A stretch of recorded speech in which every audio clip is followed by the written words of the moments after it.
I had a terminal cancer diagnosis, and my husband was my rock throughout. When I went into remission, I expected him to be ecstatic.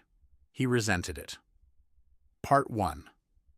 14 months ago, I was diagnosed with cancer.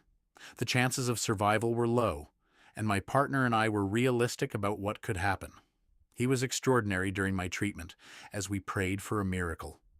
He came to every appointment and held my hand, helped me organize my affairs, kept the house running, made sure everything was in order.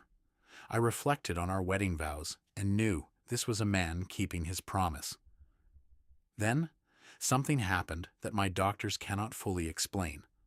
My cancer went into remission. Complete. Unexpected. A miracle by any clinical definition. We went out to celebrate. A fancy dinner. Just the two of us. I reached across the table, held his hand, and said this was the happiest moment of my life. He didn't return my smile. When I asked what was wrong, he looked at me and said, "Honestly, I was hoping you would just die." The restaurant kept moving around me, people laughing, glasses clinking. I drove home alone. He slept in the guest room. I lay there in the dark and reflected on every single thing he had helped me organize over the last 14 months. And then, it all clicked what all that help had actually been for. Stay tuned tomorrow for part 2.